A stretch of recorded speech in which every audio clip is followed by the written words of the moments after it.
Well, hello, and welcome again to the 2012fad.com. I will be your host for this evening, and my name is Charlie Bluehawk.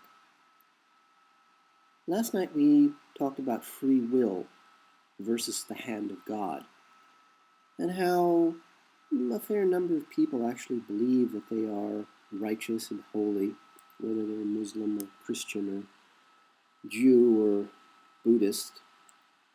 And of course, they're only religious and holy one day out of 7. Other days they're raping and torturing and murdering and stealing from the rest of us. But on that one day, they think of themselves as really cool. And they actually believe that when the dead brown dwarf star passes between us and our sun, and the Earth flips end for end, they actually are not worried. They actually believe that their God, whomever that might be, is actually going to reach their hand down and physically pluck them up into the sky and carry them off to paradise. They believe this, just as they also believe that they are good and holy, because one day out of 7 they do not rape, do not torture, do not steal, do not lie from the rest of us. And what I've seen so far in my experience here is that God, if God exists, is a good mother. And she takes care of us when we're little, when we need someone to burp us or feed us or make sure we don't put our hand into the fire. But being a good mother, she eventually says, you've got to learn on your own. So she's not going to be there every time to catch us when we fall. Because if she did that, we'd never learn how to pick ourselves up again. That's what a good mother does. She lets us make mistakes, and as hard as it is on her to watch, she has to let us learn on our own. And I also remember the fairy tale that, if we have been, this is not a fairy tale, we've been here, you and I, on this world for 2.5 billion years. The fairy tale is that every 32,000 years, some of us, our older brothers and sisters, realize the universe is electrical, and to leave this world is pretty easy. And so the best and the brightest of us, every cycle, between every event, leave. Because they decided, there are better places to be. We're old enough to leave home now. And when the best and the brightest of you leaves and never comes back, who does that leave behind? Well, that's you and me, the morons, the ones who haven't figured it out yet. So tonight I thought we might chat about choose not to serve. And let's talk about people who are true morons, our masters. They worship Satan. Doesn't matter if you believe in Satan, doesn't matter if you believe in God. Our masters do. Our masters actually believe themselves to be gods, or the next best thing to it. The interesting thing about our masters is they hate us, you and me, with a passion, with a mindless, gibbering hatred. They hate us. They love nothing more than to hurt us. But they have a really big problem. None of these semi-gods or god kings or pharaohs or whatever they want to call themselves today, not one of these god kings or queens has ever made a pot of coffee. Imagine an old Charlton Heston movie about Egypt and the pharaohs and Moses and everything. And we've all seen them. And there's, Pharaoh, Yul Brynner, sitting up on a stone throne, and he's Pharaoh. He's the God King. He's the living embodiment of God, which is what our masters think of themselves. Now imagine, in this vast palace of stone and tens of thousands of slaves, servants. Imagine Pharaoh excusing himself, getting up off the throne, wandering into the kitchen, and making himself a pot of coffee. Really hard to picture, isn't it? Pharaoh making a pot of coffee in the kitchen. Well, it's hard to picture because it doesn't happen. None of these great leaders, these great rulers of mankind, our masters, have ever made a pot of coffee.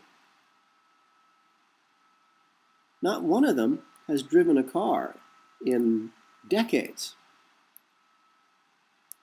Not one of our great masters, our great leaders, these God kings, has ever done the laundry. Not one of these great leaders of men has ever even touched cash. Picture, again, Charlton Heston movie.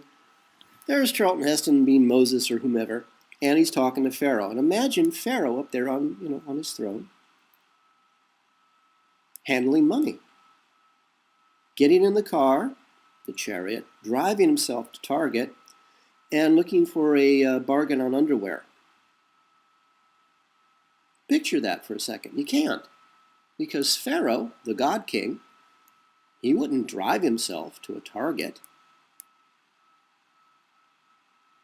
He doesn't even know what a Target is. And yet, these God Kings, these great rulers of mankind, they're telling us how to live our lives. Picture Pharaoh, for example, driving himself to the local Vons, the local Ralphs, the Price Club, Costco, walking into Costco, whipping out his Costco card, grabbing a shopping cart and looking for discounts. Filling his cart up with stuff, Pharaoh, complete with the fez and everything, or I forget what it's called, the big hat thing, the crown, walking through Costco, pushing a cart. He goes up, he stands in line at the cashier, a God King, pushing a cart, with his new Sony disc player. He's got a flat screen TV from LG. He bought 10 pounds of cheddar cheese, sliced. Picture Pharaoh doing that, the God King, standing in line at the Costco, ready to check out. Imagine the God King, Pharaoh, unloading his cart, swiping his card, pulling out cash, getting change back, putting the stuff back into his cart, Pharaoh, and then wandering out to the car, trying not to be run down in the parking lot, as we all have. Imagine Pharaoh unpacking his cart into the trunk of his car, his Dodge Dart, his Saturn, whatever. And imagine him actually putting his cart away. Then, before he leaves, he stops at the Costco gas station and gets some discount gas. Imagine Pharaoh, the God King of Egypt, pumping gas into his Ford Saturn and then driving home. I can't picture it. I'm telling you the story and I'm asking the question. I personally can't picture it. You know why? Because Pharaoh, the God King, has servants, has slaves. So Pharaoh, the God King, would never dirty his own hands by making a pot of coffee. Old King George, George IV, if you're keeping track of our British rulers, old George Bush, once somebody decided to portray him as a man of the people, a regular Joe. And I can't remember if this was before, during, or after when he was president of the corporation known as the United States of America, Inc. Somebody, I'm sure they're either dead or fired, well, at least fired, they may be dead as well, came up with the idea of George IV, old George, Magog, the fellow who created all of the drug trafficking connections we now have with Asia that the top 1,000 corporations make all their money on, and all of the banks around the world trade drug money with. Old George, they took him to a store, I don't remember if it was a department store or a grocery store. But they had him buy a few things and had him check out, just as I've described to you with the Costco thing. And old George was completely mystified and puzzled by everything he saw. Because old George Bush, the great leader of the Western world, the regular Joe, an average guy, had never gone shopping before in his life. He'd never been in a department store. He'd never been at a checkout counter. And what really puzzled him was the barcode scanner. He'd never seen one.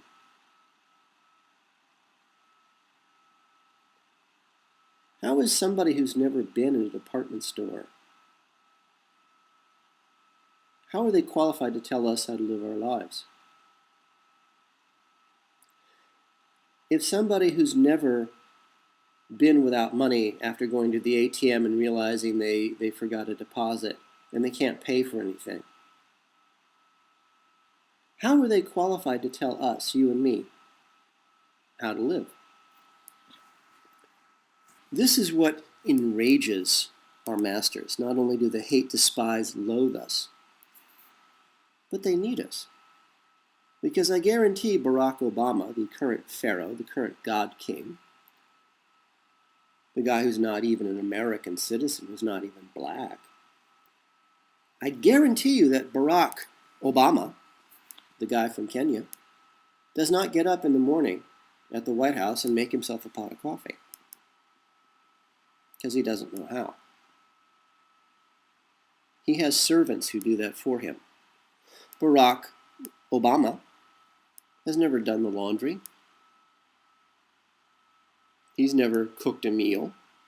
He's never been to the bank. He's never had to drive a car. And he's going to tell us how to live? Ben Bernanke, this great financial genius, he's never been in a Target in his life. He's never used an ATM machine. He's never touched cash. I guarantee he wouldn't be able to find a Target. He wouldn't even know what a Target is. For those of you who are not Americans, Target is a major department store chain in the United States. Ben Bernanke has never even been in a bank to stand in line like you and I have. He's never used an ATM machine, ever. He's probably never driven a car in his entire life. I guarantee he's never walked into a Denny's and ordered breakfast. None of them have. So how are these great God kings supposed to know anything about you and me? They hate us, they fear us, they loathe us, they despise us. But without us, Barack Obama's not getting his coffee in the morning. Ben Bernanke is not getting his suit pressed and returned to him. He's not getting clean underwear without us, because he wouldn't know where to go to buy it. None of these people have touched cash in, if they ever did, in decades. You know why? Because as Satan worshipers, they've actually put a curse on all the money that they print, because we don't print our own money. The Federal Reserve does. The Federal Reserve is a privately owned offshore corporation owned by our masters. Now, it doesn't matter if you believe in black magic ritual or curses. It doesn't. It doesn't matter, because our masters do. Really good time to go to rense.com, R-E-N-S-E, and look up a fellow by the name of Tim Refat. Rense.com, R-E-N-S-E.com, The Jeff Rense Show. Go into his audio archives and pull up all of the interviews with Mr. Tim Refat, R-I-F-A-T. He's an expert in Europe on black magic satanic ritual, and he will tell you and give you a wonderful education on our masters' beliefs in black magic, the rituals they perform, the curses they cast. It doesn't matter what you and I think about this. Our masters believe it. And it must be working, because a small handful of these creatures own us outright. Well, own you. I've declared my sovereignty in writing according to black magic ritual, and so I'm free. But the reality is, they hate us, they loathe us, they despise us, they fear us. But they can't live without us. So I'm thinking, choose not to serve. What happens if the God King, in this particular moment in time, Obama, puts in a call for a cup of coffee and he doesn't get it? Because someone decides not to make it for him. They don't say no, there's no violence, there's no defiance, they just don't do it. And when he asks them why, where's my coffee, they just stand there and they say nothing.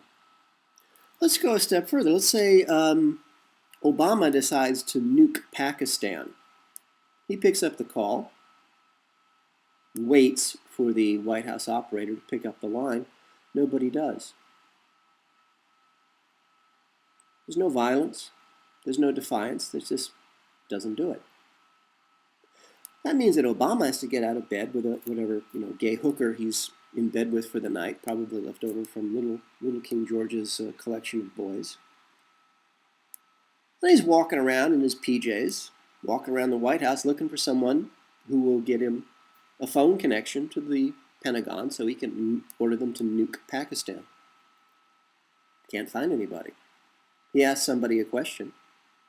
They don't answer. They don't say no. They don't do any kind of active violence. They just don't answer. They choose not to serve. Well, see, now Obama's got a problem.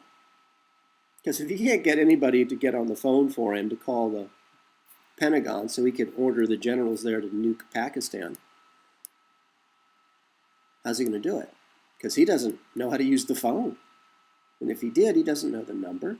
And I doubt he knows what the white pages are. And I doubt seriously he'd know who to call. Because he has servants for that, as all good God Kings do. This fellow Ben Bernanke that none of us have ever heard of before is all of a sudden the money czar who's telling us how to spend money and who should have money and who shouldn't have money. What if he doesn't have a clean suit laid out for him?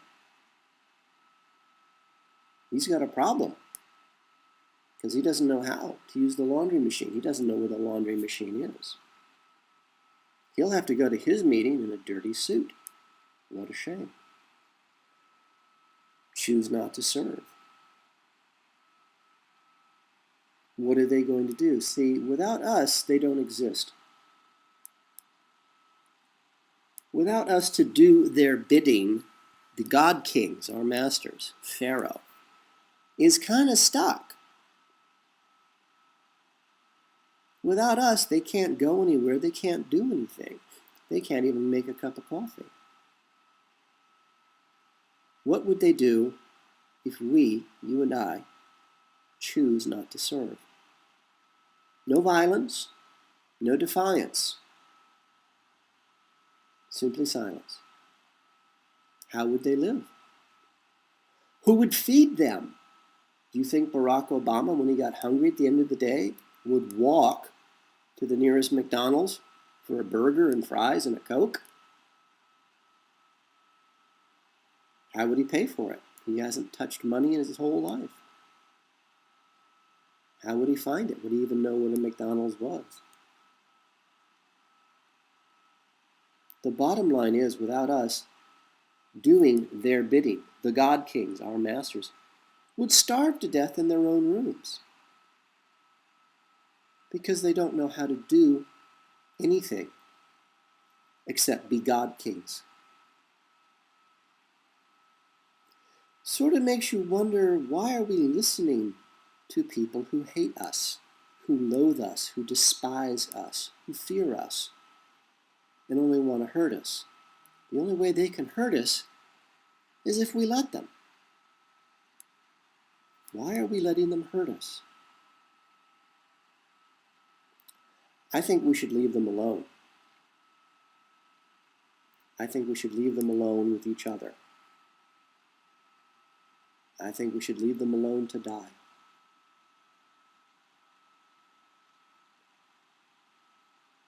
an ancient blessing, an ancient hope, a dream for a good friend or for a beloved stranger. May you live as long as you wish. May you love as long as you live. For the 2012fad.com, this is Charlie Bluehawk.